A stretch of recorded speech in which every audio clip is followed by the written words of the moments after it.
হাতীবান্ধায় পুত্রবধূকে মারধরের অভিযোগ। হাতীবান্ধা থানার টংভাঙ্গি ইউনিয়নের ভবানীপুরে পুত্রবধূকে মারধর। ঘটনাস্থলে আহত হয় পুত্রবধূ। খবর পেয়ে ছুটে যান তার খালাতো ভাই। পরে পুত্রবধূকে তার খালাতো ভাই উপজেলা স্বাস্থ্য কমপ্লেক্সে ভর্তি করিয়েছে। তিনি জানান, ঘটনায় উপস্থিত থাকার কারণে তাকেও মারধর করেছে বলে অভিযোগ তুলে ধরে। পুত্রবধূকে তার দেবর খারাপ ভাষায় গালাগালি ও মারধর করে। তার সাথে তার শাশুড়ি সহ মারধরের অভিযোগ তুলে ধরে পুত্রবধূ।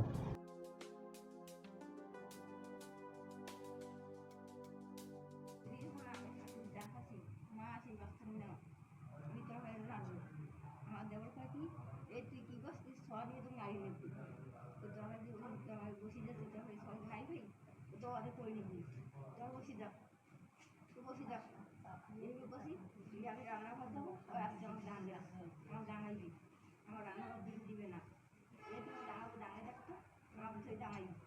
এগুলো নিয়ে করা গেছি ওর দিকে থেকে সতেরো পাঁচের দিন আবার চুল আসি ওরা আমাকে ডাঙে এসেছি পরে আমি বলছি ডাঙাই দেখতো তোকা দিয়ে দেখতো কেমন পাস এই বসি এবার তুই ডাঙাবো না তুই ওদের ডাঙা আমার শাশুড়ি আমাকে ডাঙাইছি আমার সস্তি ডাঙাইছি ফ্রাস আঙুলি দিয়েছি প্লেট দিয়ে আমাকে ডাঙাইছি পর আমার শ্বশুর ডাঙে দিচ্ছে আমার শ্বশুর ডাঙাইছে তখন ভিডিও হয়ে আসতেছে পরে আমি আর দড়িয়ে শিখেছি আমার গেটের সামনে আমার দেবর গেটের সামনে আমার দেবর আমার চুরি জানছে জানার পর আমার আমার স্বামী রাস্তা দিয়েছে এবার 30 শেষের পানি নিয়েছে আমার শ্বশুর ডাঙাতে আমার বাড়ি নিয়েছে আমার দেবর ডাঙাতে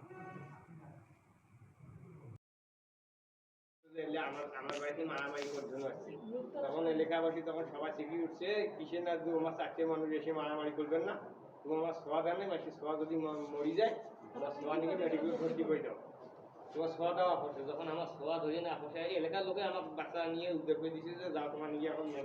মেডিকেলে ভর্তি করে দাও তখন আমরা মেডিকেলে আনি ভর্তি করে দিচ্ছি ভর্তি করে দেওয়ার পর এখন ওরা দেখাচ্ছে যে মায়ের ভর্তি মেয়েটা খুঁজিছে